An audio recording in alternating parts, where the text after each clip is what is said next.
Salam semuanya, kita belajar lagu ini lagi ya. Ya.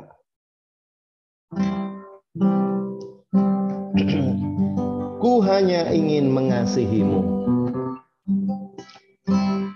Ku hanya ingin mengasihimu dengan segenap hati dan jiwaku, dengan segenap akal, budi dan kekuatanku, hari ini dan selamanya. Ku hanya ingin menyenangkanmu, ku hanya ingin menyenangkanmu. Segala perkara, setiap waktu, sejak ku hidup di bumi sampai di sorga, hari ini dan selamanya. Ku hanya ingin mengasihimu, ku hanya ingin mengasihimu dengan segenap hati dan jiwaku, dengan segenap akal, budi dan kekuatanku, hari ini dan selamanya. Ku hanya ingin menyenangkanmu. Segala perkara, setiap waktu, sejak ku hidup di bumi sampai di sorga, hari ini dan selamanya. Menyenangkanmu, menyenangkanmu,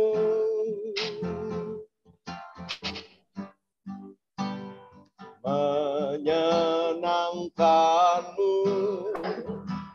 Oh, senangkan Tuhan dalam segala perkara, menyenangkanmu, menyenangkanmu, senangkanmu,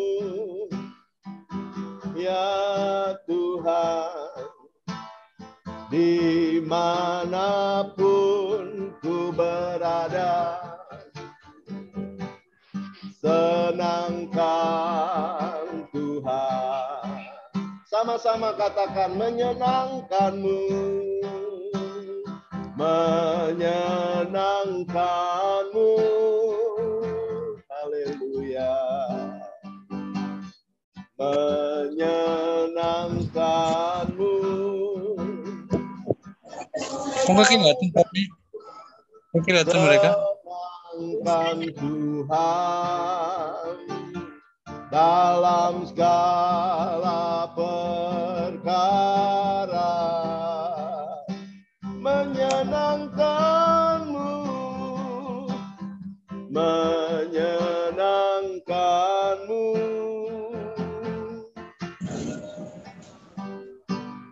Senangkanmu,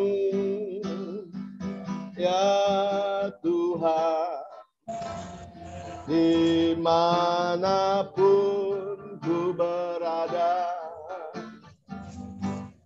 senangkan Tuhan.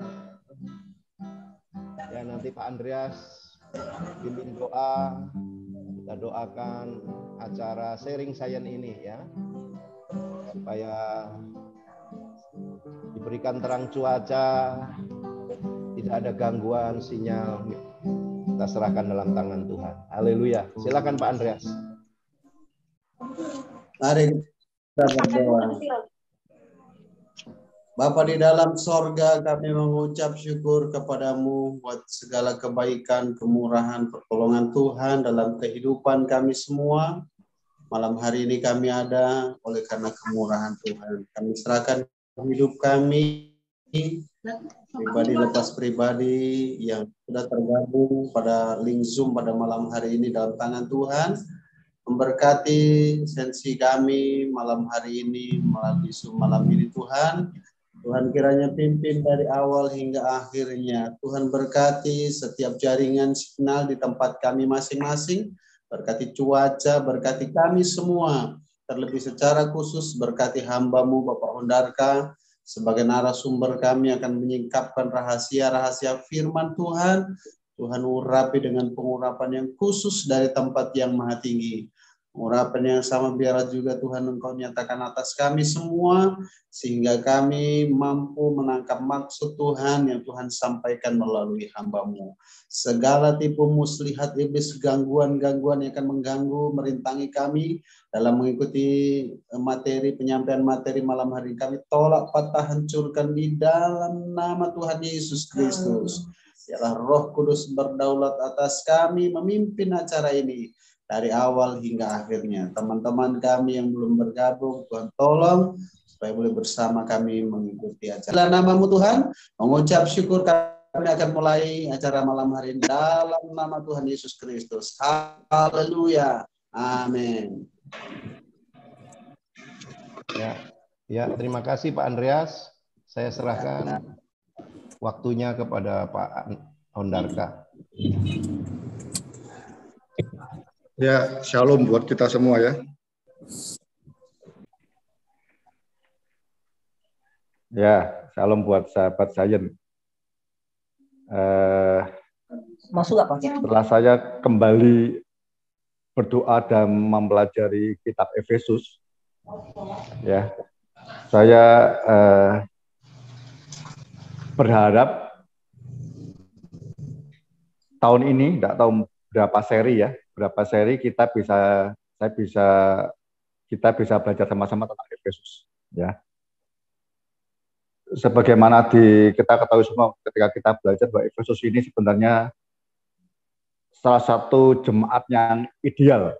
Ya, saudara membaca kitab Efesus ya, betul-betul jemaat yang ideal, jemaat yang tidak terombang-ambing, jemaat yang dewasa penuh dengan penggembalaan, dengan ada 5 jabatan ya, 5 kepemimpinan ya. Ada rasul, ada nabi, ada penginjil, ada gembala, ada pengajar. Lengkap sampai jemaat dewasa penuh tidak terombang-ambing. Ada rahasia disingkapkan tentang kita ini mempelai Kristus suami istri sebagai Kristus dan jemaat, suami dan istri seperti Kristus dengan jemaatnya. Seperti itu ya. Lalu setelah memotong mempelai, pasalnya terakhir dia bicara tentang peperangan rohani. Artinya kalau mau disederhanakan, peperangan rohani itu kalau dibalik ya, dia akan menghancurkan tentang mempelai ini ya, biar Kristus sebagai Tuhan, juru selamat dan raja seperti kita baca yang lalu, dia sepertinya tidak akan lengkap ketika dia nanti terakhirnya tanpa mempelainya. Ya, nubuatan itu sudah dari lama sudah ada ya. Nanti saya juga tahu akan ada perjamuan kawin anak domba karena istilahnya perjamuan kawin raja. Bang Yogi juga akan tahu itu. Saya harap saudara juga merenungkan belajar Efesus ya, akan terinspirasi peranan saudara sebagai gembala dan pengajar seperti apa, dan goalnya jelas seperti apa, jemaatnya seperti apa jelas ya. Dari perubahan 1 sampai pasal 1, 2, dan 3 itu sepertinya seperti doktrinalnya, teorinya gitu ya, tentang Allah Bapa, tentang Yesus penyelamat dan Tuhan yang ditetapkan sejak zaman sebelum dijadikan semua alam semesta ini, dan Roh Kudus dan jemaat seperti apa. Kemudian pasal 4-nya kita tahu akan ada perubahan manusia baru. Jadi jemaat tidak sedang diajar toh, tapi jemaat didampingi untuk berani meninggalkan manusia lama, mengenakan manusia baru. Itu ada perubahan hidup semakin benar dan semakin kudus seperti itu. Ya, saudara. Awal tahun kita sudah belajar tentang Efesus, akhir tahun juga ya. Awal tahun kita kaitan dengan Natal, kasih saya awal tahun kita belajar sama-sama tentang doanya Paulus di jemaat kepada jemaat Efesus, doa yang kedua dan ketiga, ya, doa supaya minta supaya jemaat memahami dan mengenal kasih yang demikian panjang, lebar, tinggi dan dalamnya, yang melampaui akal budi kita. Ya, jelas saudara ya. Malam ini saya mau sharing dari doa yang pertama. Ini ngomong doa dulu, nanti bulan-bulan depan saya harap kita bisa eksposisi lebih pelan itu ya, dari pasal ke pasal itu ya, pelan-pelan saya akan harap. Jadi saya harap saya ngomong kemarin di Sains, bahwa tahun ini harapan saya betul-betul akan lebih berdampak dalam atau menolong Anda berdua dalam pelayanan saudara real. Jadi tidak sekedar menginspirasi apa, oh pengajarannya begini, khotbahnya begitu, enggak. Tidak hanya itu, saudara kan lebih bagaimana betul-betul jemaat dibawa konteksnya seperti gambaran jemaat Efesus, ya, dewasa penuh, tidak terombang-ambing, siap seperti seorang mempelai. Terombang-ambing itu dengan pengajaran-pengajaran palsu manusia hari ini yang banyak sekali. Jadi Anda harus betul-betul stick dalam doktrin yang jelas. Nanti kita akan belajar ya doktrin Kristen apa sih seperti di Efesus ini. Ya, kalau kita ini jemaat satu-satunya jemaat yang disebut juga sampai kitab Wahyu oleh Yohanes. Ya. Teguran 7 jemaat itu yang pertama teguran dan pujian ya. Yang pertama kepada jemaat Efesus. Ya. Karena telah meninggalkan kasihnya mula-mula, tapi di atasnya dipuji. Aku tahu segala pekerjaanmu, tahu segala jelalammu dan sebagainya. Engkau mencobai rasul palsu, artinya enggak benar. Artinya doktrinnya kuat, doktrin kesannya kuat. Ya. Zaman itu saja, zaman Yohanes waktu dia di Pulau Patmos, ya, kira-kira tahun 90-an Masehi, itu sudah dibombardir dengan pengajaran sesat. Ya. Di luar dianiaya, di dalam banyak ajaran sesat. Ya. Termasuk ajaran sesatnya seperti Biliam lah, hanya maunya menjebak Israel dalam menyembah berhala, dalam perjinahan, dan seterusnya. Apalagi hari ini kata satu Yohanes, antikris sudah luar biasa bekerja, ya, sehingga dikatakan 1 Yohanes 2 itu sampai kita harus pengurapan khusus dari Roh Kudus untuk mengajar dengan benar, ya, bisa dan bisa tentukan pasti sesuai dengan Efesus melalui gembala dan pengajarnya, ya, gembala dan pengajar bisa 1 orang. Kalau sempat saudara belajar Efesus, tafsir Efesus yang paling sederhana dan cukup lengkap, saya rasa terbitan BPK karangannya Dr. Abinino, ya, saya rasa itu cukup lengkap, cukup baik, sederhana tapi baik. Ya, saya mau sedikit masuk kemarin saya akan masuk sedikit prolognya mengantar jemaat Efesus ini ya, saudara. Bagaimana Paulus sebagai seorang saat itu sebagai rasul yang perintis, tanda kutip gembala yang awal gitu ya. Dia tidak sekedar mengajar, tapi yang luar biasa seperti kita belajar yang bulan lalu, dia juga aku berdoa, aku meminta kepada Allah, aku mendoakan engkau. Ya. Saudara, saya rasa harus orangnya seperti itu. Saudara tidak hanya khotbah, tapi harus saudara juga mendoakan terus, ya. Sampai itu dikatakan dalam Efesus yang pasal 1 itu dikatakan ayat 15 ya. Karena itu setelah aku mendengar tentang imanmu dalam Tuhan Yesus dan tentang kasihmu terhadap semua orang kudus, ya. Jadi salah satu jemaat salah satu tanda jemaat mulai tumbuh ke arah dewasa, ya. Anda gembalakan dengan benar tracknya, itu imannya dalam Tuhan mulai muncul. Iman tidak tersembunyi. Yakobus katakan iman dan perbuatan adalah mati.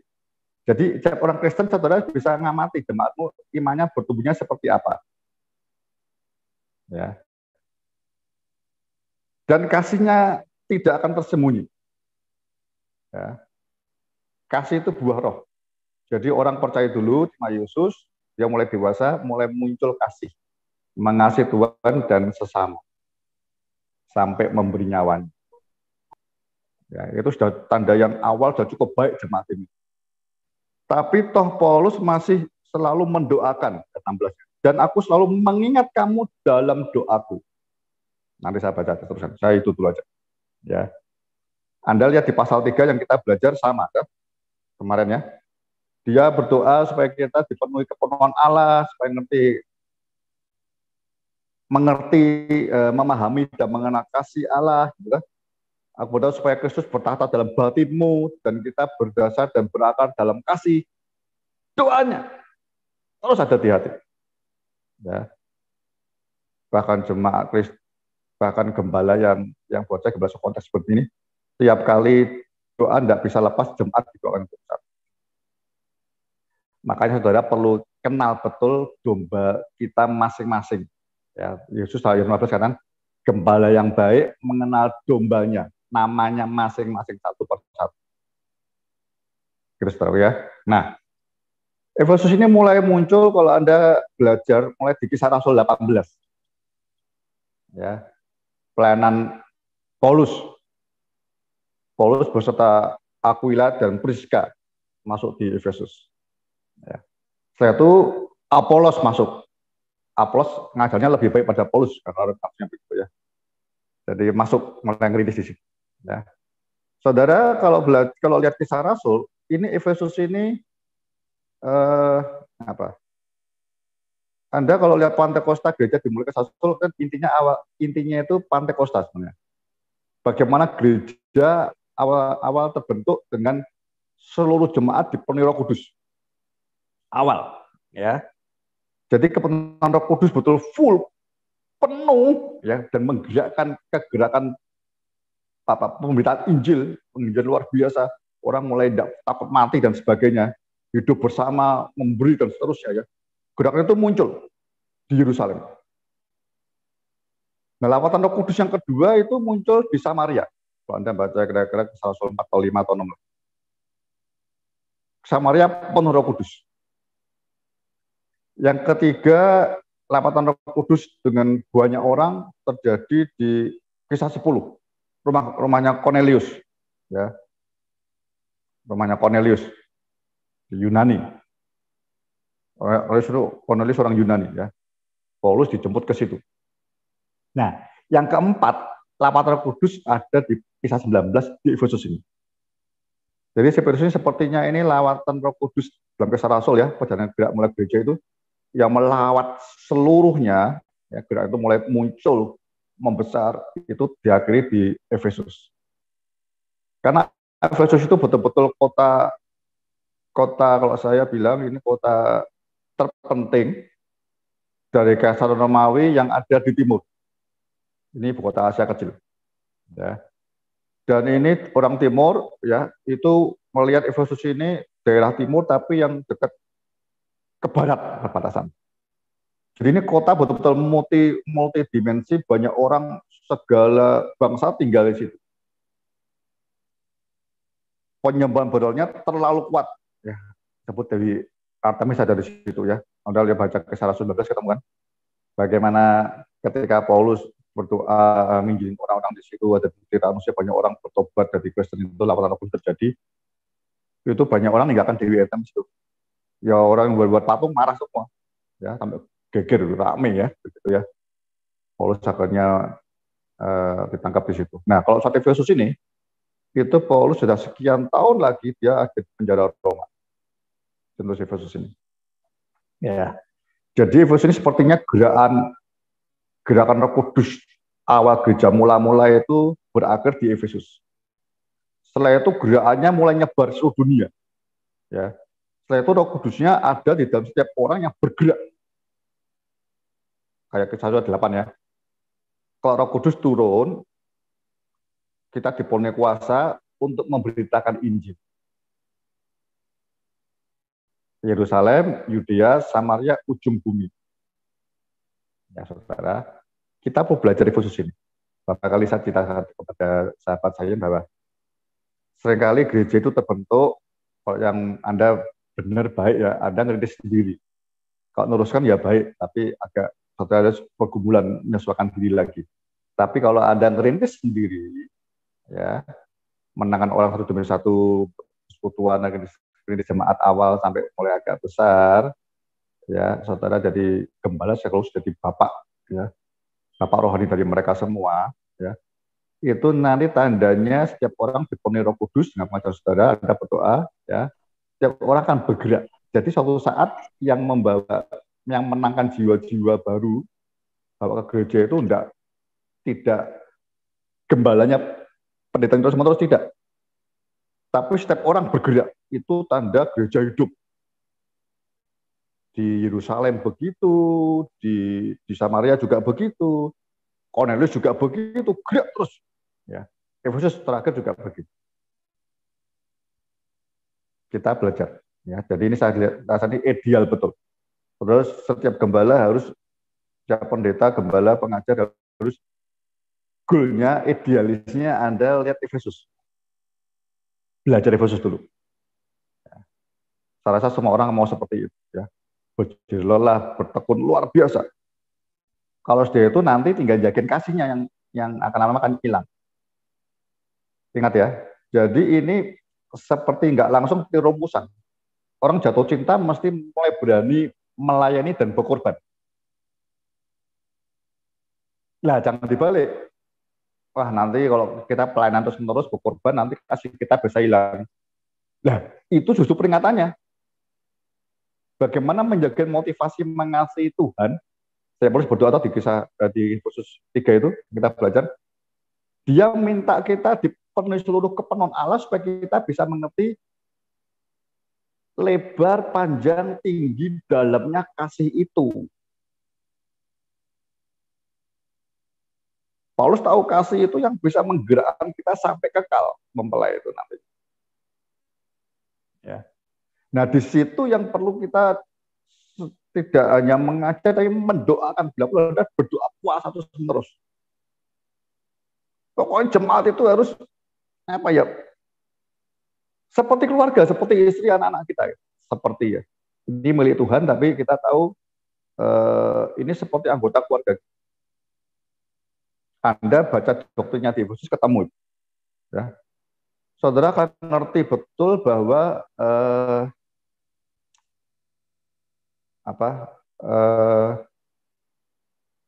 bagaimana Kristus itu nanti harus jadi kepala bagi seluruh jemaat. Bukan hanya itu. Nanti ujung-ujungnya dia akan jadi pemimpin pada seluruh alam semesta. Dari pasal 1 nanti. Nah, kita baca ke depan seperti itu. Jadi supaya tiap pendeta, saya berharap tiap sahabat saya ini bergairah itu loh. Sebelum goal ini tercapai, Efesus, kita akan berlari terus. Ya, saudara. Jadi untuk menetapkan visi, misi, program itu Anda harus memahami idealnya jemaat yang dimaui kepala gereja seperti apa. Kita belajar itu, harapan saya ya. Supaya saudara kehadiran saya, khususnya saya ini betul-betul merangsang, menginspirasi, mendorong, apalagi lah sebagai sahabat mendampingi sampai saudara apa ya, jangan menyerah di tengah jalan gitu. Ya, waktunya nggak lama, tapi waktu nggak lama ini ada batasannya membuat saudara harus tambah semangat, bukan aduh, wah, ya, godaannya banyak, ya, banyak. Paulus cerita, ketika dia di Korintus saya tahu di Efesus banyak penentang, banyak orang seperti apa, binatang buas ngancam jemaat, ngancam dirinya, ngancam jemaat, banyak penentang, yang nantang, ya.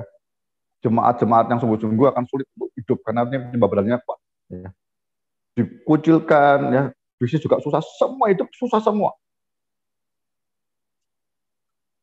Tapi dengan dibangun atas dasar kasih yang benar, akan terus berjalan. Roh Kudus tolong kita semua malam hari. Saya harap kita belajar sama-sama, minta Roh Kudus nolong kita, dan biar doa Paulus itu kita alami lebih dulu. Ya. Jadi sebelum kita lompat ya kaitan dengan apa yang Allah demikian besar kasih Allah, dan belajar tentang doanya kedua dan ketiga. Tapi setelah itu kita baru belajar yang pertama, bukannya yang betul begitu. Ya, karena harusnya tanpa yang pertama ini doa kedua ketiga dampaknya tidak begitu besar. Karena orang untuk mengalami ngerti kasih itu harus dia ngerti dan mengalami dulu tentang pengharapan apakah yang memanggil, yang sesuai panggilan kita. Ya, kita dari Kristus, kita dari yang Kristen itu apa sih harapan kedepannya? Kristus maunya apa? Janji-janjinya apa sih? Dan kemuliaan seperti apa yang disediakan? Jadi kita ketika kedua didoakan tentang kasih, kita ngerti. Ya. Perikopnya diberi judul begini di pasal 1 ayat 15. Doa untuk pengertian tentang kemuliaan Kristus. Ya, jadi bahasa Indonesianya cuma baru seperti itu. Doa untuk minta ya, pengertian tentang kemuliaan Kristus. Jadi sebelum menikmati kasihnya, kita sudah kemuliaannya dulu. Nah, kemuliaannya itu disediakan buat kita itu sebenarnya dasarnya karena Allah mengasihi kita. Saya baca ya, kita baca sama-sama. Ayat 15. Efesus 1 ayat 15. Karena itu setelah aku mendengar tentang imanmu dalam Tuhan Yesus dan tentang kasihmu terhadap semua orang kudus. Ya. Jadi ini standar awal jemaat Anda bertumbuh, ini yang muncul. Keluarganya masing-masing nikmati itu yang belum kenal Kristus, teman-teman kerjanya, teman sekolahnya, tetangga kiri kanannya, depan belakangnya harus merasakan itu. Iman dan kasihnya itu beda dengan orang lain, ini Kristen. Ya. Imannya dalam Tuhan Yesus, bukan kepada yang lain-lain, bukan mengimani kepinginan kita, tapi iman dalam Tuhan Yesus, iman yang benar. Kalau imannya tumbuh betul, pasti kasihnya muncul terhadap semua orang kudus dulu. Semua orang kudus itu orang-orang yang dalam Kristus saling mengasihi. Aku pun tidak berhenti mengucap syukur karena kamu. Dan aku selalu mengingat kamu, kata selalu pentingnya, mengingat kamu dalam doa. Ini memang agak ngeri ya. Makan kita berdoa harus ingat. Ya. Pokoknya dalam setiap doaku, doa kita, doa makan, doa apapun juga, saudara harus ingat jemaat. Lepas makan, ada nggak jemaatku yang sulit makan hari ini, yang belum bisa makan? Doakan. Itu artinya memang betul kita sudah ditetapkan punya hati gembala, seperti hati Kristus dan hati Bapa. Ya, gembala harus melekat di situ. Ya. Ini doa gembala.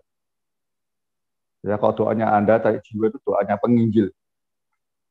Nah, ini jemaatmu diberitahu begitu. Tapi doa gembala yang penting ini, mengingat setiap doa, mengingat jemaat. Ya. Mengingat jemaat. Anda doa malam, apapun kondisinya. Doa dimanapun, ingat jemaat. Dan meminta kepada Allah Tuhan kita Yesus Kristus, yaitu Bapa yang mulia itu, supaya ia memberikan kepadamu roh hikmat, satu, yang kedua roh wahyu, atau roh penyingkapan. Hikmat itu akal budi, ya, belajar. Wahyu itu remanya nanti. Untuk mengenal dia dengan benar. Mengenal Yesus, mengenal Bapa, Yesus dengan benar. Ini konteks ini sebenarnya kalau lihat tafsirnya, bukan dia selama ini kenalnya salah, tidak. Supaya jemaat itu mengenal Allah Bapa atau dalam Kristus semuanya ya. Seluruh keperluan Allah dalam diri Yesus Kristus ya. Itu supaya semakin benar kata begitu. Kebenaran itu bukan titik, tapi terus berjalan sampai sempurna. Ya. Jadi ini kebenaran yang berkelanjutan. Ngetepek ya. Kalau ini saya balik dulu, ini doa Paulus harus untuk diri kita lebih dulu para pemimpin, para gembala. Ya. Para gembala harus tiap malam berdoa minta roh hikmat, roh wahyu kita ini semua pemimpin untuk semakin hari semakin disingkapkan kebenaran. Setiap hari kita baca firman Tuhan, nggak hanya untuk siapa baru diri kita, ya. Harus setiap kita punya waktu saat teduh bahasanya begitu ya. Holy ground untuk tiap hari makan firman tentang khusus ya, apalagi para gembala ya. Anda jangan keliling-keliling. Itu kalau bisa penginjilnya. Duduk diam, selain berdoa untuk jemaat ya, belajar firman dulu. Supaya muji dulu, muji saya, muji diri saya sendiri, muji diri Anda masing-masing. Kalau Anda tidak semakin mengenal dia dengan semakin benar, ada proses dan progresnya berkelanjutan ya, sampai setiap kali baca ngerti hal yang baru dari Roh Kudus terus ya, belajar terus firman Tuhan. Ya saudara tidak bisa berdoa buat jemaat juga agak percuma. Aku berdoa kepada jemaat ya di mana gitu ya, atau GCA Pak Thomas mungkin ya, pada jemaat Tuhan supaya dipenuhi roh hikmat dan roh wahyu untuk mengenal Kristus dengan benar. Bahaya. Kok dia mengenal Tuhan Yesus lebih benar daripada kita, dia akan keluar semua nanti. Lihat pimpinannya nggak lebih benar dari dia. Ingat ya. Jadi kita aminkan dulu doa Paulus. Setiap malam minta roh hikmat dan roh wahyu. Hai para gembala, Anda sekaligus pengajar. Bahasanya begitu ya, 5 jabatan itu ya. Jadi Anda selain minta roh hikmat, belajar, pemahami ya.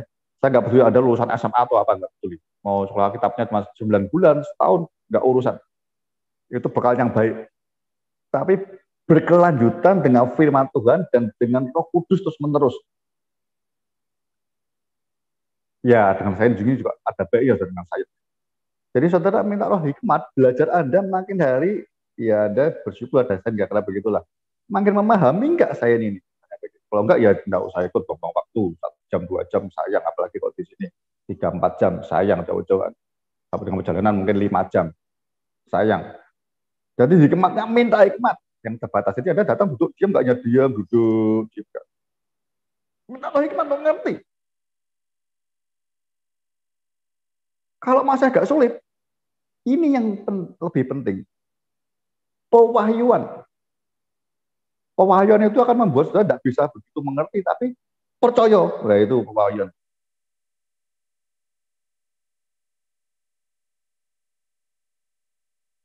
Ya, khusus banyak orang-orang pinter. Jadi Paulus berdoanya nggak roh wahyu dulu, roh hikmat dulu. Belajarlah. Ya. Lalu minta roh wahyu supaya yang dipelajari itu celeng ngerti, yakin ini dari Kristus. Jalan. Yesus itu jalan kebenaran dan hidup. Dia itu mati, tidak sekedar mati, tapi dia jadi saksinya memberitakan kebenaran. Makanya dibunuh. Ya, saudara yang hidupnya aman-aman terus, mungkin kita belum melakukan, belum jadi saksi untuk kebenaran itu.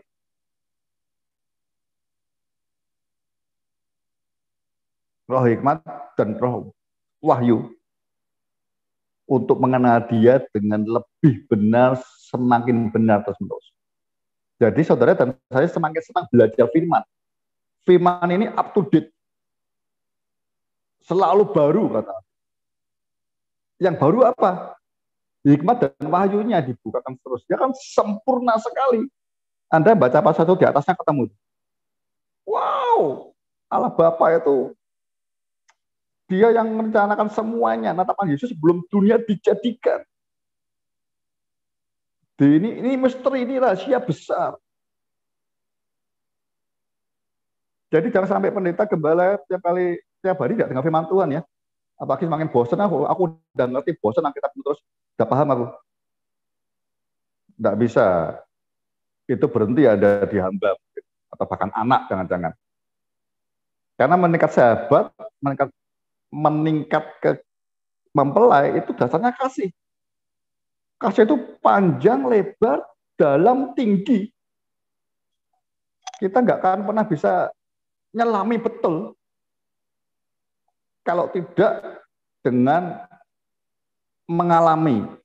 Nah, roh wahyu itu untuk mengalami, percaya. Contohnya kitab Wahyu, nubuatannya harus kita percaya. Kalau tidak percaya ya tidak bisa. Kristen kan hidup karena percaya. Nah, untuk bisa percaya itu perlu roh wahyu. Kalau kita ngerti ini, nanti saya berdoa impartasi di jemaat saudara. Jadi jemaat dengan khotbah Anda tidak hanya sekedar etika, ini baik tidak baik, ini baik tidak boleh, ya. Tapi dia dengar ini yang ngomong ini raja di atas segala raja dan Tuhan di atas segala Tuhan. Ini yang ngomong itu tidak bisa urapannya loh. Jadi mereka punya hati yang mengasihi dan takut akan Tuhan. Firman yang hidup itu betul-betul membuat setiap kita, Anda dan jemaat, saya semua ini, bergerak untuk hidup makin benar, makin kudus.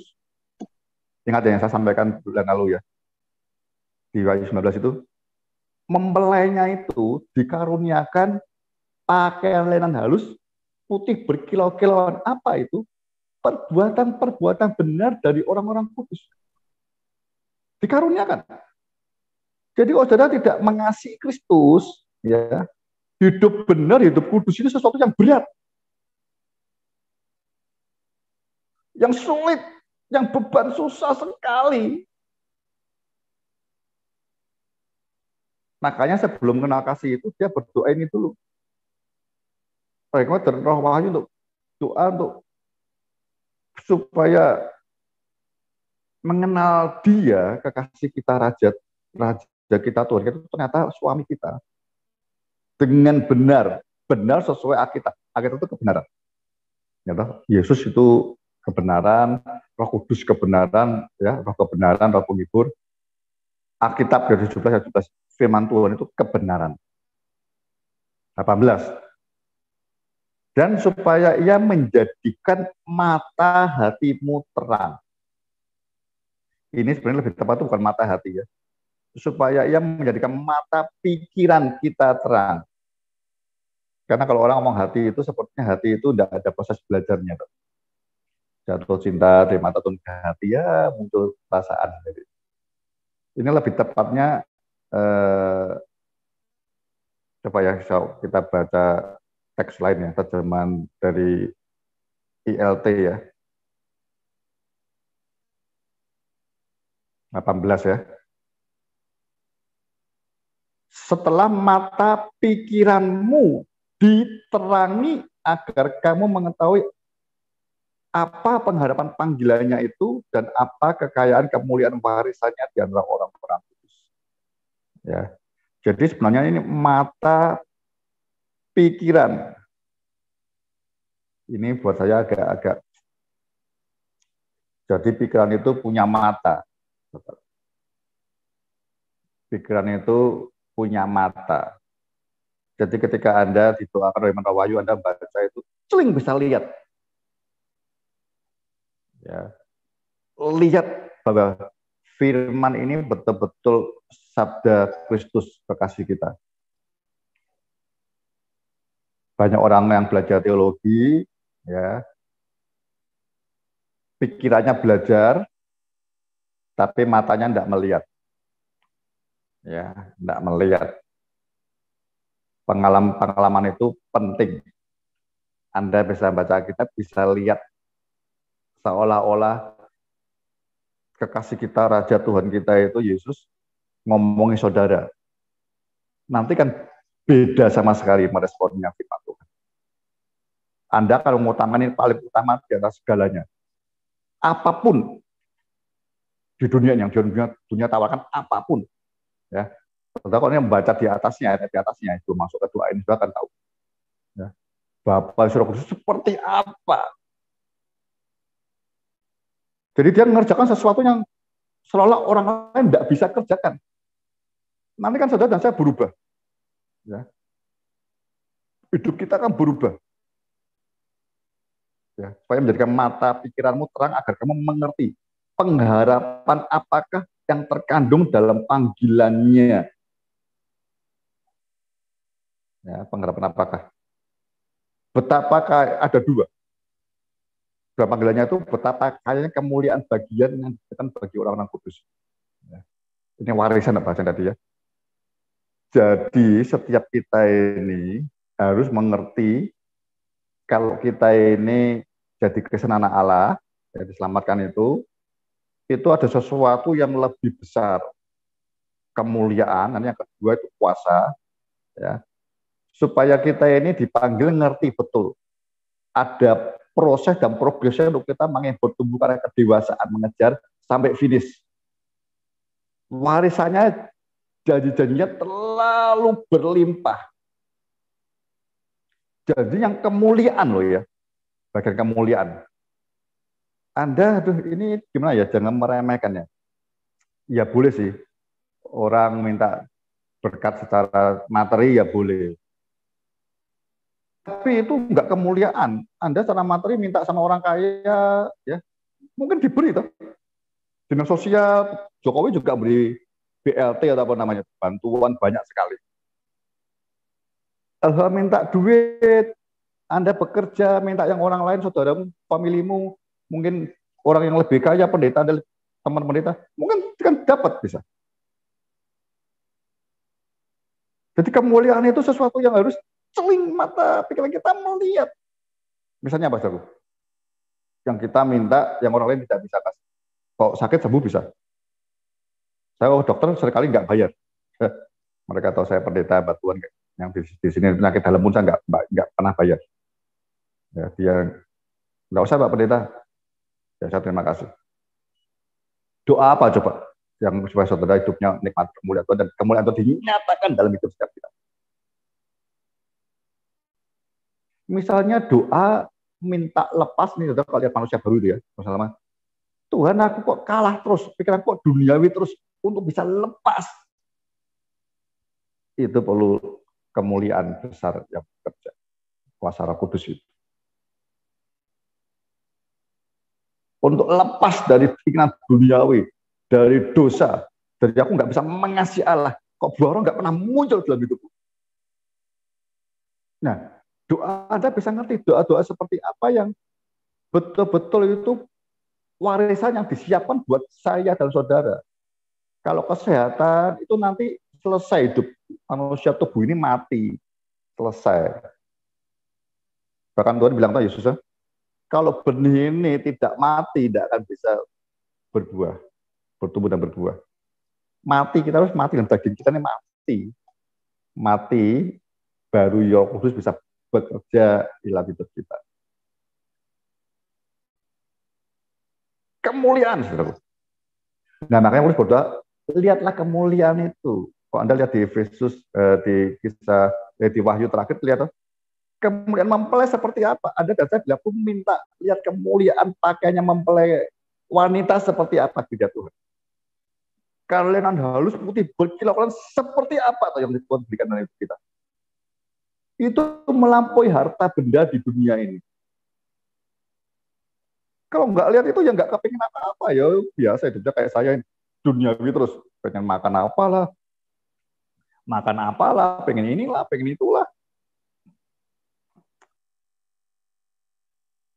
Hati-hati. Paulus tahu serius berdoa buat jemaat Efesus. Dia tahu tantangannya berat. Ekonomi pun nggak sulit untuk berkembang. Dimusuhi lawan banyak sekali. Dia selain mengajar, dia berdoa. Ya, lalu dia nggak bisa ngasih Timotius di situ, kita bisa lihat itu ya. Timotius ditaruh di situ. Ya. Betapa kayanya kemuliaan bagian ditentukan bagi orang-orang kudus. Betapa kayanya kemuliaan. Kemuliaannya itu mesti diremakan, diwahyukan dan jadi permintaan saudara sesuatu yang klop, match dengan kekasih kita. Yang orang dunia, orang lain tidak bisa memberi. Kalau kemuliaan pakaian bagus, bisa. Enggak, ini pakaiannya pakaian kemuliaan seperti apa. Nah itu jadilah kerinduanmu. itu dikaruniakan bagi orang yang mau jadi mempelai. Itu benar dari Hidup Kudus, nggak ada orang bisa itu. Dan betapa hebat kuasanya bagi kita yang percaya. Nangkap ya? Kalau tidak percaya ya kuasanya biasa-biasa. Kuasa yang ngecek-ngecek lah. Ya, kuasa yang minta roti, minta duit, itulah. Tapi ini kuasa, betapa hebat kuasanya bagi kita yang percaya sesuai dengan kekuatan kuasanya. Ini kuasa mau ditunjukkan kuasanya itu yang maksimal seperti apa sih yang di dunia nuklir pun nggak bisa karena begitu. Kuasa itu kan, kuasa itu kan dinamos itu ya, dinamit ya, nggak ada. Seperti ini ya 20, yang dikerjakannya di dalam Kristus dengan membangkitkan dia dari orang mati, artinya maut, musuh terbesar setiap orang yang menguasai akibat dosa dan dosa semua orang ini, apa kita ketakutan khawatir ini, itu sudah dikalahkan. Orang yang percaya, kakak sulung kita Yesus sudah dibangkitkan. Maut, gerbang maut yang mengikat kita sudah dijebol. Jadi kuasa yang seperti orang mati bangkit dan hidup kekal. Dan mendudukan dia di sebelah kanannya di surga. Ini enggak letter, ini merupakan, ini enggak sekedar bangkit, tapi nanti setiap Anda dan saya seperti Yesus sekarang di rumah ya.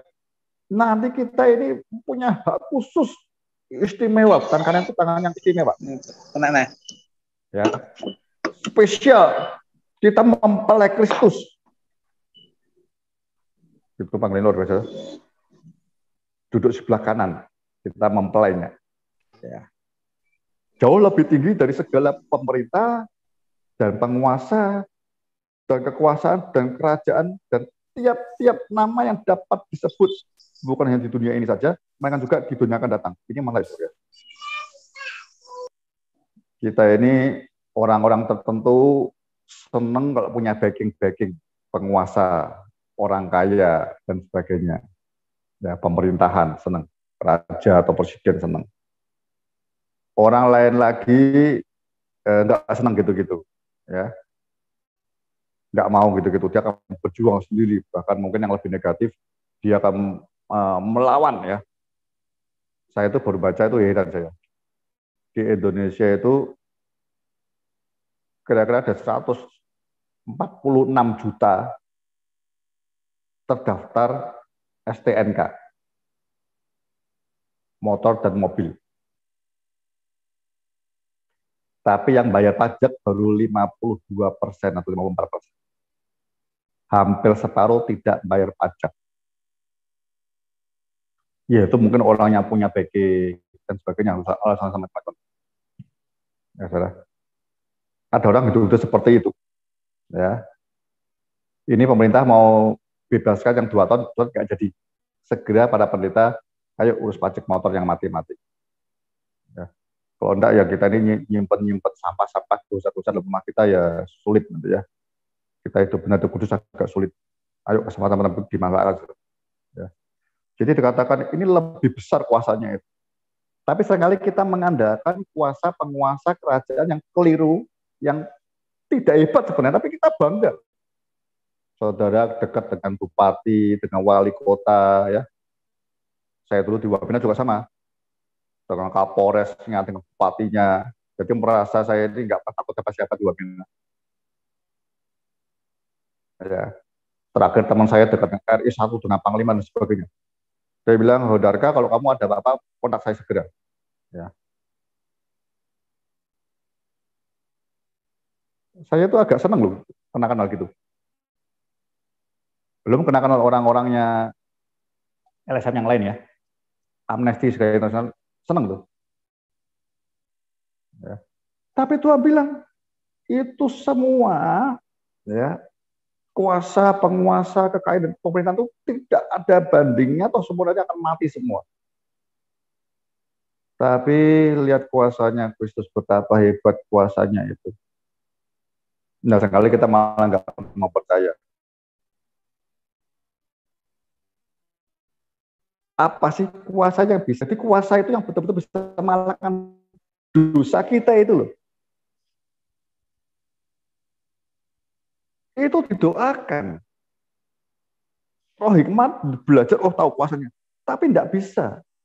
Tidak bisa percaya 100%, tidak bisa. Otak tidak bisa percaya 100%.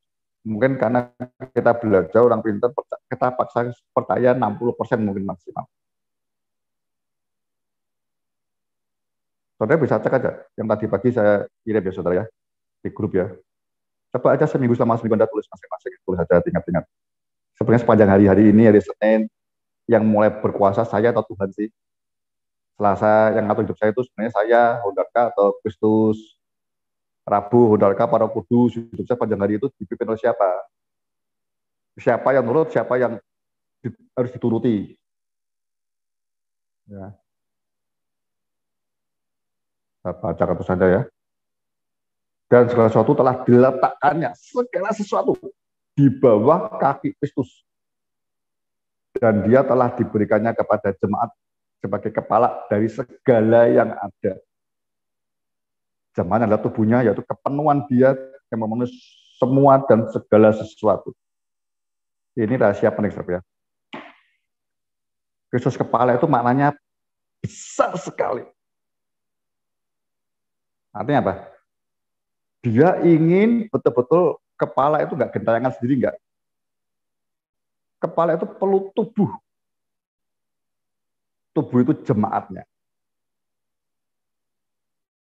Ya. Kepalanya sempurna, mulia, sangat maha kuasa. Tapi Kristus seolah tidak merasa senang kalau dia tidak punya tubuh yang sama nilainya. Ya saudara,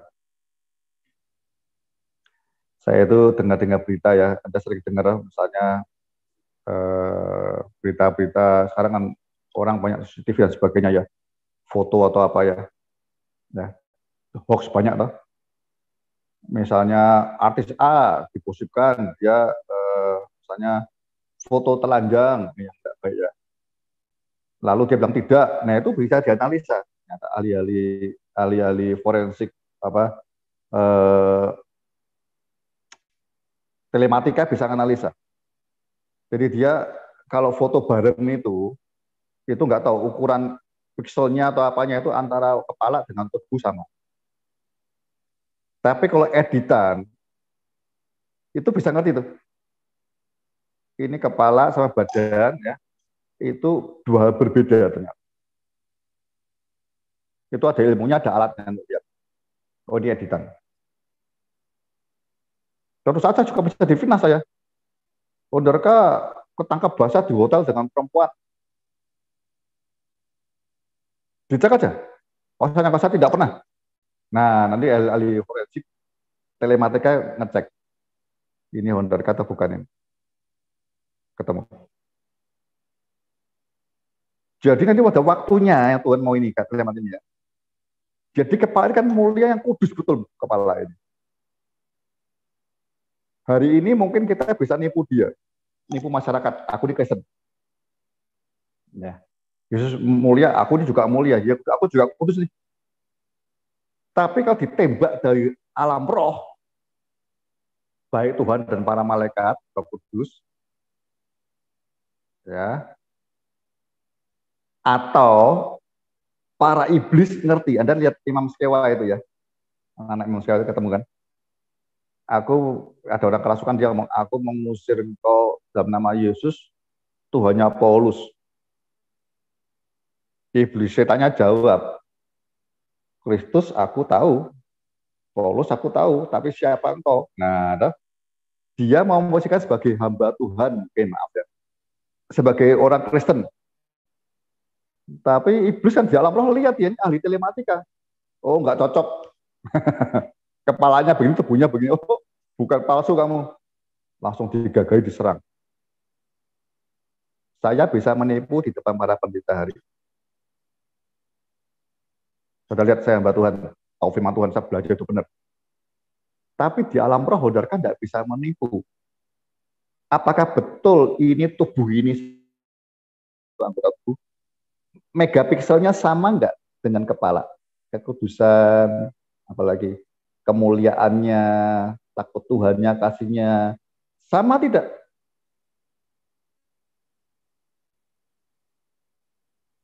Kalau enggak, kita hanya buat senang orang-orang sekitar kita. Tapi Yesus sebagai paling nangis sedih. Karena dia tidak mau sekedar kita tubuhnya, tapi mempelainya yang bersatu spesial khusus suami istri. Rahasia ini besar, Yesus dan jemaat. Saudara, ini saya akan berhenti dulu aja. Lebih baik kita nanti sebentar nanti diskusi atau tanya jawab dulu sekilas ya. Ada ini tanya jawab dulu aja, tanya jawab. Anda akan baru dengar gitu ya. Yang muncul apa boleh ditanyakan di sini. Nanti 2 minggu lagi, dua Senin lagi, kita ketemu akan kita bahas lebih jauh ya. Kita baca sama-sama, saya juga akan diskusi lagi hal ini. Nanti kita akan ketemu 2 minggu lagi diskusi yang lebih dalam. Tuhan berkati kita semua. Saya kembalikan ke Pak Thomas. Ya, puji Tuhan, salam semuanya. Ya, kita bersyukur ya bisa lancar internetnya. Mari dari pelajaran kitab Efesus pasal 1 ayat khusus 5, doa ya, yang khusus doa ya. Tentang khusus doa dulu ya, yang kita mungkin ada yang mau bertanya atau mau meresponi apa yang disampaikan malam hari ini. Ya, saya beri kesempatan. Silahkan. Oh ya, Pak Andreas Misnari, silahkan Pak Andreas. Ya, Ya, salam Pak Barga, salam semuanya. halo. Puji Tuhan, sinyal bagus malam hari ini dari tadi tidak tersendat-sendat. Terima kasih Pak Hon buat penyampaian materinya malam ini. Ada 2 hal yang ingin saya tanggapi atau yang memberkati saya. Yang pertama, sebagai gembala, seperti Paulus mengatakan tadi, menyebut jemaat dalam setiap doanya. Pak On bilang termasuk doa makan dan doa malam. Puji Tuhan, kalau dalam hal ini saya juga ikuti teladan Musa, kalau nggak salah. Musa pernah berkata, jauhlah daripadaku untuk berdoa kepada Allah dengan berhenti mendoakan kamu atau dengan tidak mendoakan kamu. Itu yang pertama, selalu disebut. Bahkan ada, belum lama saya ngobrol sama seorang gembala di daerah Pakuan Ratu. Jangan sampai kita gembala-gembala ini saking fokusnya pikiran kepada jemaat, justru seringkali ada beberapa hamba Tuhan yang mendoakan keluarganya, sampai ada kesaksian hamba Tuhan di Waikanan. Ada anak hamba Tuhan yang istilah orang Jawanya itu kelah itu apa ya bahasa Indonesianya? Yo, Bapak tuh apa-apa jemaat, apa-apa tuh jemaat gitu. Saking fokusnya pada jemaat, tapi puji Tuhan enggak. Kalau saya prioritas tetap doa itu keluarga, kedua dan jemaat. Itu yang pertama. Lalu yang kedua, saya agak tersentak menjadi sadar dengan uraian Pak Hondarka yang Yesus bagian terakhirnya, jemaat adalah tubuh, sedangkan Tuhan adalah kepala yang maha mulia. Lalu timbul di benak saya, oh iya ya, kalau Yesus sebagai kepala yang mulia, penuh dengan kemegahan, penuh dengan kemuliaan, kita sebagai tubuhnya harus seimbang. Lalu saya membayangkan begini, tidak mungkin kan Yesus yang penuh kemuliaan itu punya tubuh, punya badan yang kurus kering, tidak terurus begitu. Itu menyadarkan saya, wah iya berarti kita tubuh ini harus seimbang, jangan kelihatan editan kayak Pak Hondarka bilang tadi. Itu menyadarkan saya dan beban juga sebagai gembala supaya membuat jemaat sebagai tubuhnya Kristus itu menjadi seimbang dengan kepalanya. Jangan nanti seperti apa ya, animasi-animasi yang besar kepala terus badannya kurus karena nggak ada keseimbangan. Saya merasa sangat diberkati di bagian terakhir ini yang memicu saya untuk membuat jemaat ini jadi pantaslah memiliki kepala seperti Yesus itu. Jangan sampai kepalanya penuh dengan kemegahan, penuh dengan kemuliaan, sedangkan tubuhnya kurus kering. Jadi itu saja yang ingin saya sampaikan. Saya sekali lagi merasa sangat diberkati dan lebih merasa terbeban lagi untuk membawa jemaat Tuhan ini menjadi tubuhnya Tuhan yang sesuai. Apalagi jangan sampai Tuhan itu merasa seperti yang Pak Hon bilang, kepala yang bergentayangan tanpa memiliki tubuh. Terima kasih. Itu saja yang bisa saya sampaikan. Tuhan memberkati. Ya, terima kasih Pak Andreas. Kalau saudara punya keluarga, itu harus berpikiran bahwa keluarga, istri, anak kita itu termasuk jemaat Kristus. Ingat ya, di Timotius katakan ya, syarat diaken, syarat penatua itu sebagai melayani jemaat, itu harus bisa memimpin keluarga kita. Artinya kita, istri, anak-anak kita itu jemaat Kristus juga. Karena Anda dipanggil untuk membalakan jemaat Kristus. Saya berharap keluarga kita tidak dipisahkan dengan jemaat. Ya, jangan dipisahkan, itu termasuk bagian. Jadi secara visi globalnya, ini semua tubuh Kristus, dia ingin semua sempurna sampai seperti mempelai Kristus. Ya, saudara. Jadi ini penting. Ya, itu aja yang saya mau sedikit menjelaskan. Ya, lanjut. Nanti yang lain bisa di 2 minggu lagi. Ya, silakan Pak Rudi Lampah. Belum. Ya, silakan. Shalom. Ya, saya berterima kasih karena ada hal yang baru yang Pak Hondarka sampaikan tadi yang juga membuka wawasan buat saya bahwa berkaitan dengan roh hikmat dan wahyu untuk mengenal dia dengan benar. Tadi Pak Hon bilang bukan hanya mendoakan jemaat supaya memiliki roh hikmat dan wahyu, mengenal dia, tetapi dari kita dulu. Jadi sebagai gembala juga harus diperkaya dengan roh hikmat dan wahyu.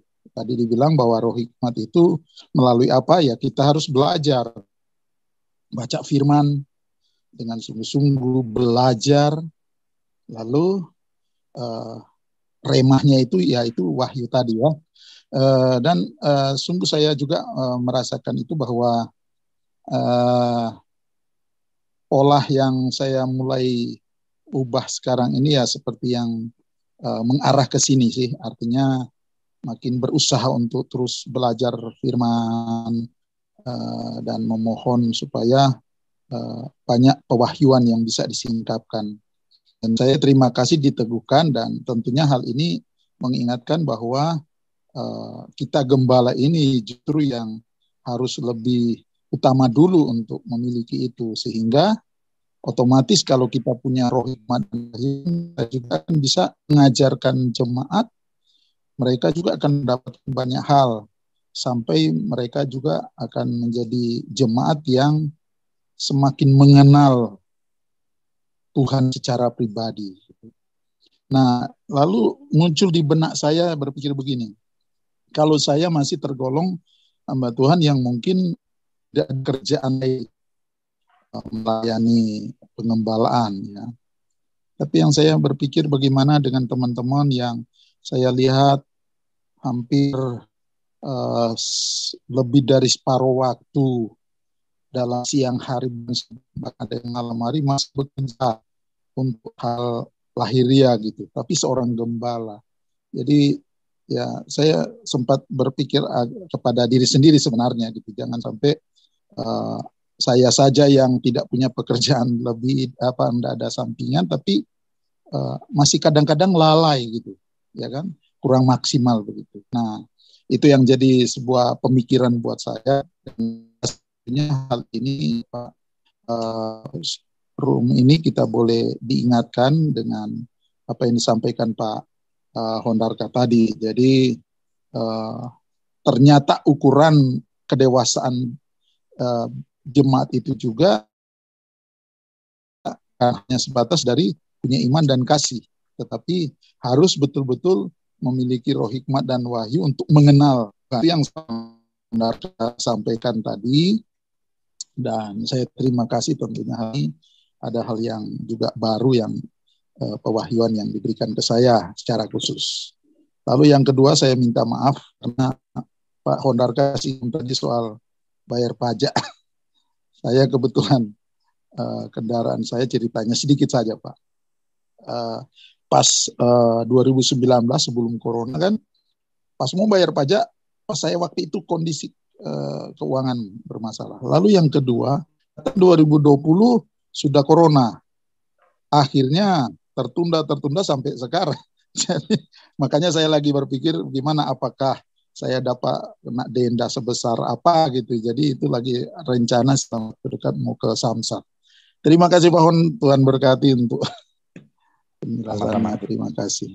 Ini katanya kesempatan ini untuk pemutihan, karena setelah ini 2 tahun tidak bayar pajak, mau di skip lebih susah. Ya. Tapi nggak berlaku Pak. Saya cek di internet, Lampung nggak berlaku itu untuk bulan ini, belum sekarang yang bulan ini. Coba kalau Pak Loli kenal sama polisi-polisi, coba nanya Pak, nanya bagaimana toh. Coba biasanya nanti akan itu seluruh Indonesia, soalnya ini mau ngejar pajak soalnya pemerintah. Jadi mau daripada nggak bayar lebih baik dendanya dihapus begitu. Sepertinya begitu ya. Ini pemerintah Jokowi mau terakhir ini dia mau baik. Terima kasih. Baik. Ini terima kasih Pak Loli. Betul-betul saya ini belajar juga menarik. Saudara, kenapa Paulus demikian serius ya? Dia berdoa yang pertama kali sebelum minta kita mengenal kasih Allah, dia roh hikmat dan roh wahyu itu sebenarnya gini saudara. Nggak tahu ya. Kalau boleh jujur ya, kalau saya boleh jujur, saya ngerti ya. Tapi tidak semuanya bisa dengan harus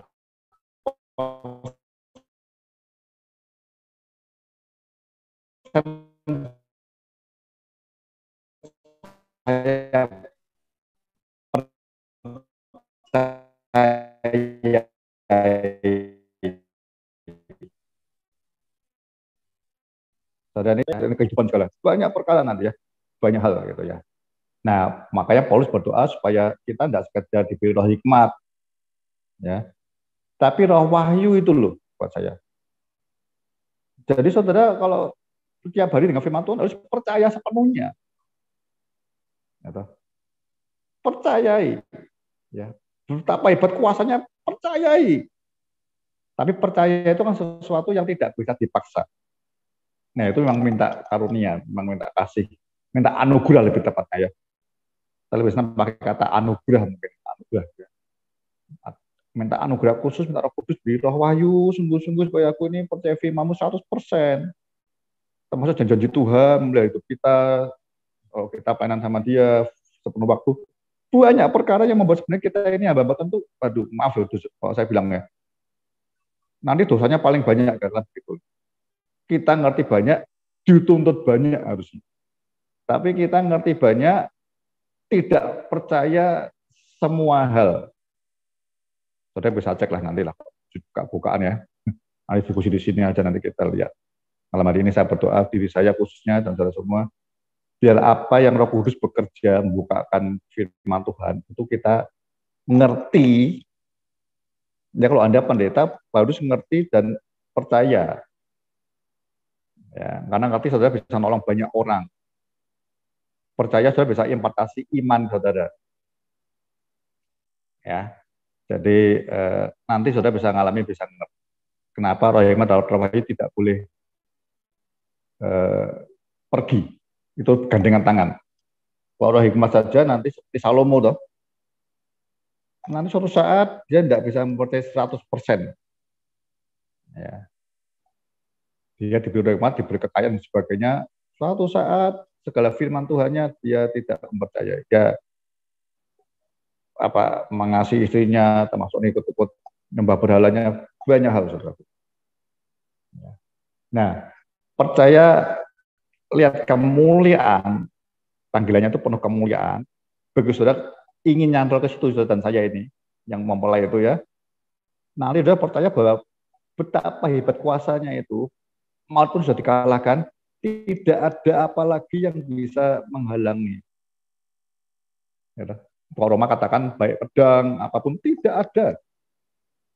Nah, saya harap level sahabat sampai ke situ. Terutama saya juga harus ke situ dulu. Mempelai pure, percaya 100%. Satunya gampang. Anda jangan pernah bilang firman itu sulit. Enggak gampang, ini susah. Nah, itu sudah artinya enggak percaya 100% kan. Terima kasih Pak Ruli. Ya.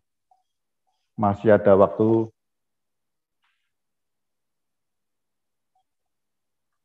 Silakan lanjut kalau mau ada yang mau bertanya dulu. Ya, silahkan. Yang mau. Pak Siregar udah angkat tangan tuh. Oh iya, Pak Siregar. Mari Pak Siregar. Ini Pak Robi nggak angkat tangan? Ya.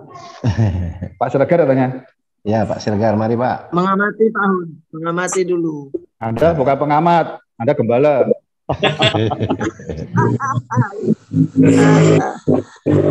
Siap.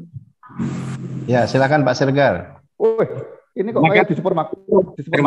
Iya, minimarket itu. Silakan, Pak Makin. Tadi ya saya sendiri merasakan ulasan awal Hondarka tadi, pertumbuhan kerohanian jemaat itu terlihat dari iman dan kasihnya. Ya begitu tadi di awal-awal Bapak Hondarka yang terhormat menyampaikannya. Betul demikian memang. Terima kasih. Terus yang menjadi akan saya buat jadi pertanyaan atau apa jadi solusi nanti apa bagaimana ya. Mudah-mudahan ketika ini saya ungkapkan Pak Hondarka bisa memaknai begitu. Betapa hebatnya kuasanya, kekayaan dan kemuliaan itu. Jadi supaya jemaat itu mengerti pengharapan apakah yang terkandung dalam panggilan itu. Masalahnya ketika kita berbicara sebagai ya gembala lah ya, sebagai gembala, bagaimana kita agar pengharapannya tidak pada dunia ini. Bahkan firman Tuhan berkata, kamulah manusia yang paling malang ketika kamu hanya berharap pada dunia ini. Tetapi ketika kita lihat seperti realita kehidupan, hidup berjemaat, artinya stressing atau muaranya pengharapan mereka itu, apalagi mereka mengingat kau kaya, rela jadi miskin, supaya aku jadi kaya. Jadi artinya Pak, untuk memindahkan skemata atau konsep yang ada dalam hati mereka, ketika kita bicara tentang kemuliaan Tuhan kelak akan dinyatakan bagi orang percaya dan orang-orang kudusnya, ini boleh dikatakan air mukanya berubah. Tetapi ketika kita berbicara tentang pengharapan apa yang akan Tuhan beri bagi yang mengasihi Dia, seolah-olah ketuhanan itu teologi kemakmuran, seolah-olah mereka merasakan bahwa benar-benar memiliki Tuhan ketika terberkati secara jasmani atau materi begitu Pak. Jadi ini saya lihat ketika kita bicara tentang sorga lah, tentang hari esok orang kudus itu, sepertinya kurang begitu, Pak. Tapi kalau kita bicara bagaimana ketika kita mengasihi Tuhan, nanti Tuhan juga ikut bekerja dalam pekerjaan kita. Ketika kita mengasihi Tuhan, Allah turut bekerja dalam persoalan kita, dalam kebutuhan kita, dalam keinginan kita. Ini Pak Ondarka yang sering yang menjadi yaitu tantangan lah bagi kami lah untuk bagaimana untuk ada roh hikmat bagi mereka bahwa Tuhan itu tidak terlalu sukar sih memberkati, hanya karakter-karakter ilahi itu yang sulit ditemukan dalam diri umat pemercaya itu. Jadi seolah-olah sasaran mereka itu saya katakan iyalah Pak. Jadi bagaimana ikut Tuhan supaya terberkati, supaya begini. Padahal berdoa saja sebetulnya kita kan untuk dapat merasakan apa yang hilang, bukan apa yang kita dapatkan begitu. Maaf. Hutan begitu. Tapi seolah-olah dua mereka pun ada yang mereka dapatkan tentang dunia itulah begitu. Jadi yang menjadi pertanyaan saya Pak atau unek-unek saya begitu setelah membahas Efesus ini dua Paulus ini, ya caranya ya untuk ketika kita bicara sorga, kita bicara kehidupan kekal, sukacita selama-lamanya. Tapi kalau kita bicara berkat-berkat mereka, air mukanya beda. Tapi kalau kita bicara tentang Yerusalem baru, langit yang baru, bumi yang baru, sepertinya udah sering begitu. Jadi itu aja pertanyaan saya Pak Ondarka, makasih. Ya, minta disalibkan itu Pak. Baik. Kita percaya firman Tuhan di kitab Roma katakan iman timbul dari pendengaran akan firman Kristus, ya. Jadi sebenarnya jemaat tumbuh seperti itu, muncul seperti itu imannya, itu ya apa yang dia dengar selama ini. Ya, jangan sampai harapan saya jangan sampai berkat-berkat seperti itu hanya jasmani tok, itu dengar dari gembalanya. Saya harap dia dengar dari luar. Kalau dengar dari luar agak lebih enggak susah kita mau nanti membeneri gitu ya. Tapi dia dengar dari gembalanya sendiri itu lebih berat. Tapi berat bukannya enggak bisa. So tadi Pak Mahakim saya rasa kita enggak boleh salah ngerti. Anda baca seluruh Alkitab. Itu tidak pernah Yesus firman Tuhan semuanya menyiapkan hidup besok tok enggak pernah habis, enggak ada. Hidup LB3 itu selalu paralel sejalan dengan hari ini. Kalau hari ini hidup kita hanya duniawi, jasmani, tok, titik hidupnya hidup kudus, ya nggak sampai ke LB3. Tolong ya, buat kita semua para pendeta, makanya tadi Anda baca Efesus, kalau sampai Efesus pasal 4 kita ketemu.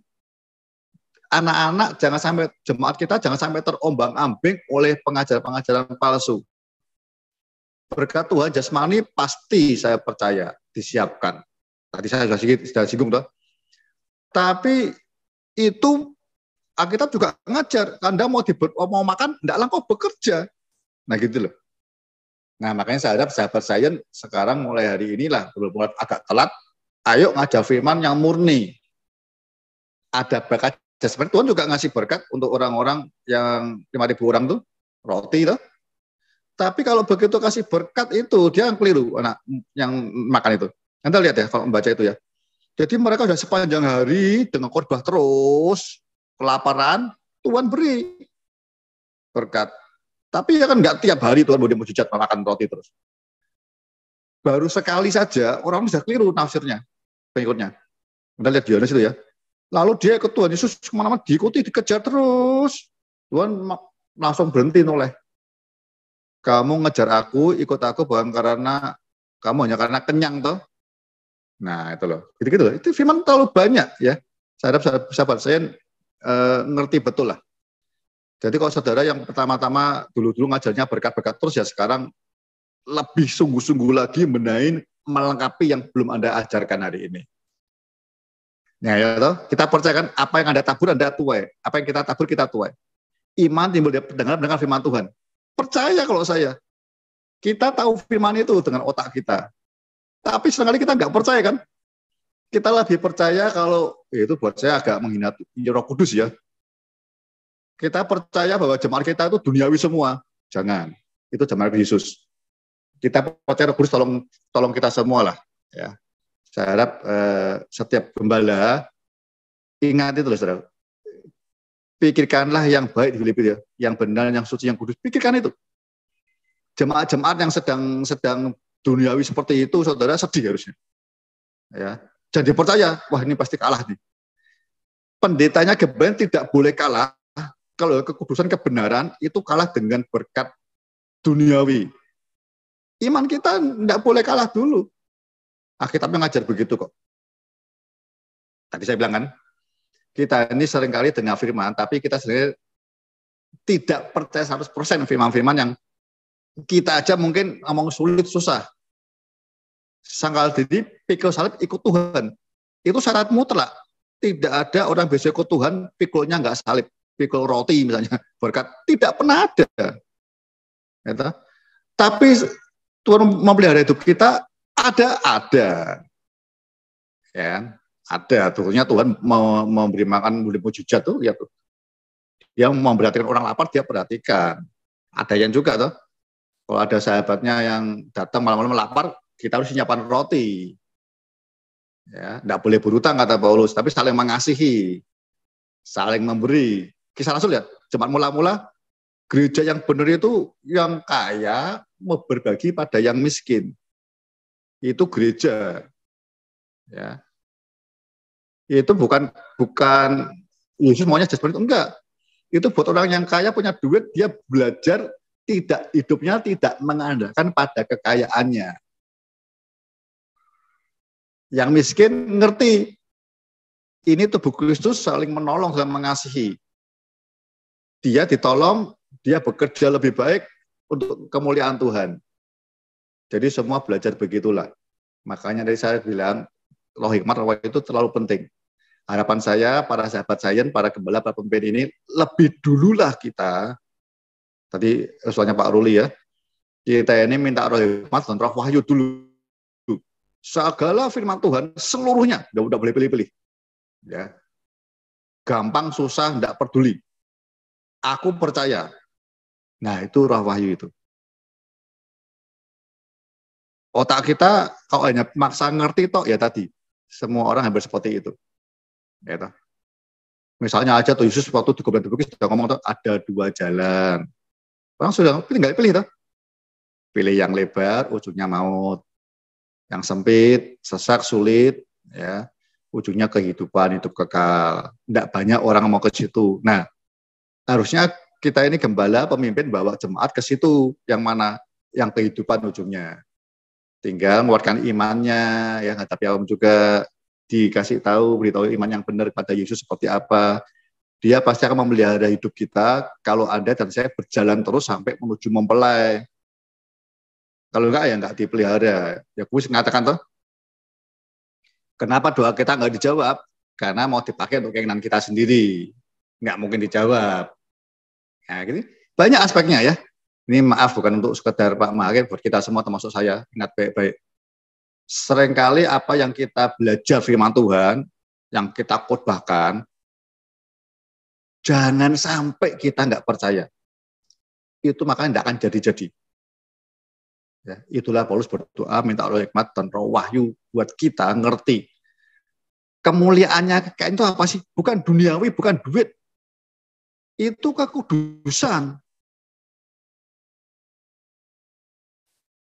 Ayo percaya dulu enggak?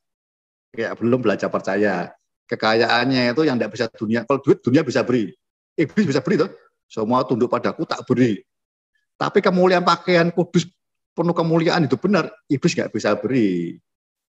Apakah itu sekarang menjadi harta kekayaan kita? Kebenaran itu? Ayo kita belajar percaya dulu. Ya. Dan betapa hebat kuasanya. Yang menyertai warisan itu ada kuasa yang besar sampai percayalah, dosa pun dikalahkan, mau dikalahkan. Kuasa ini akan menolong kita untuk kita bisa hidup mewarisi panggilan yang tetapkan di mempelai itu. Saya harap jangan sampai sahabat saya ada yang tidak percaya ya. Percayalah. Betapa hebat kuasanya itu loh. Pedang, kemiskinan, kelaparan tidak ada yang bisa memisahkan kita dari kasih Kristus. Amin kan? Mulut kita amin. Tapi hati kita biar jugalah amin juga, percaya. Kalau kita sudah percaya, nanti saudara korbannya, firman Tuhannya percaya betul, roh hikmat bekerja dalam jemaatnya akan berubah pasti. Dan itu tanggung jawab kita semua, saudara. Ya, nanti kita bahas lebih dalam 2 minggu lagi. Terima kasih Pak Maki masukannya, penting sekali. Tuhan berkati kita semua. Pak Thomas. Terima kasih. Ya, puji Tuhan. Ya, ini masih dikasih kesempatan satu orang lagi, silakan.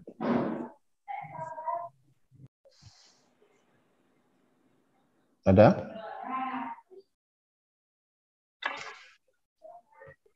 Ya, Pak Petrus ya. Silakan Pak Petrus, dipencet mic-nya yang ada tanda mic itu. Belum. Yang ada mic-nya itu diklik, Pak. Enggak, Pak, saya enggak mau. Enggak. Ya, sudah. Silakan, Pak. Enggak. Mau bertanya? Tidak, Pak. Oh, tidak. Ya, silakan. Ya, silakan yang lain. Ada? Satu orang lagi? Ya, Pak Kevin tadi sudah jadi. Wibowo. Iya. Baik, terima kasih Pak Hon, Pak Thomas, teman-teman semua, selamat malam. Malam.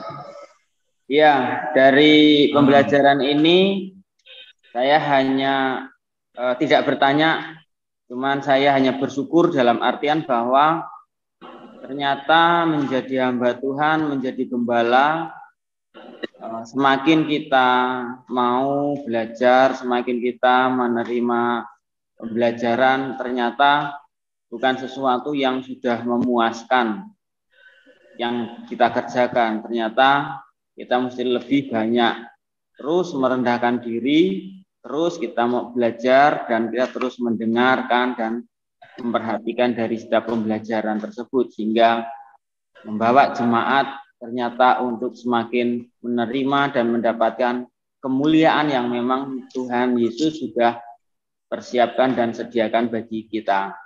Saya kira demikian Pak Hon, terima kasih. Sip. Sama-sama Pak. Ya, puji Tuhan. Mungkin kesimpulan Pak Ondarka? Saya ini tiap kali berkesimpulan tidak berani saya. Nanti batasi Roh Kudus. Gini aja, saya mau narik benang merahnya ya. Sekali lagi saya ingatkan ya. Saya kasih satu statement yang lebih memudahkan. Kenapa Paulus berdoa supaya setiap orang kudus itu, jemaat kudus dan buat kita semua harusnya, biar dipenuhi oleh hikmat dan roh wahyu, ya itu sebenarnya intinya kalau menurut saya cuma satu. Firman Tuhan itu tidak hanya dimengerti, tapi yang lebih susah dipercaya. Ya saudara ingat ya, nanti saya bahas lebih dalam nanti buat Senin lagi. Agama lain juga belajar Alkitab, ngerti yuk, terlalu ngerti, mungkin lebih pintar daripada kita yang belajar kristologi itu. Ya, percaya? Tidak. Iblis ngerti iblis. Percaya? Tidak. Ya. Percaya dalam arti nuruti lo ya. Percaya itu dalam arti setia terhadap firman Tuhan itu percaya namanya. Nah, saudara, itu aja yang penting. Nanti saudara baca lagi, kalau bisa sebelum masuk pasal ayat 15-nya Anda baca atasnya dulu, ya, akan ngerti apa panggilan kemuliaan seperti apa sih kemudian dijadikan. Ya. Kenapa Paulus mengingatkan berdoa supaya kita ini melihat warisan itu yang mulia, terlalu kekayaan yang mulia itu apa, dan ngalamin kuasanya. Orang kalau sudah ngalamin itu enggak bisa tutup mulutnya, enggak bisa. Ya, enggak bisa. Saudara yang tidak percaya misalnya misalnya sakit parah gitu ya, termasuk orang Islam termasuk kita lah.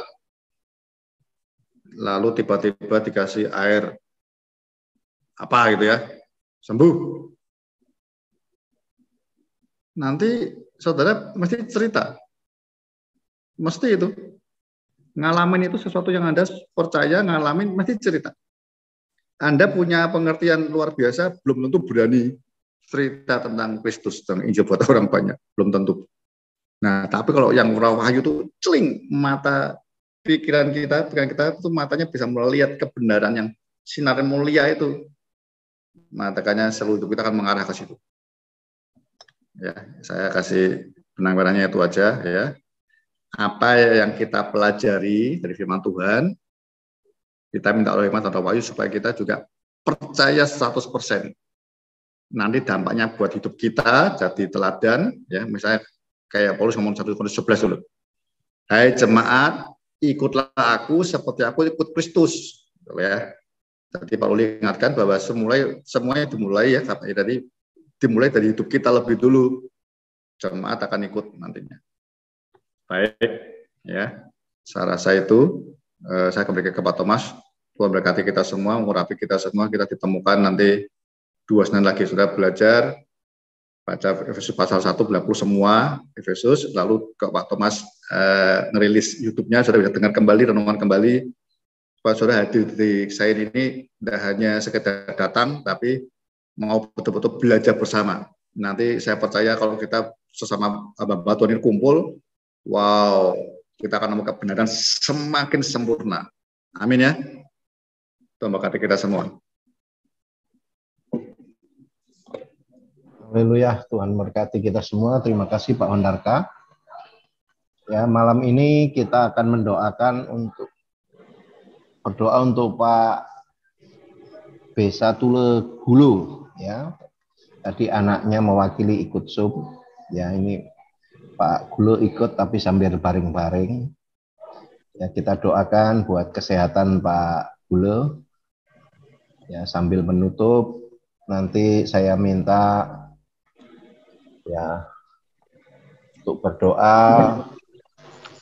Pak Waler Panjaitan, ya, sekaligus menutup dalam doa.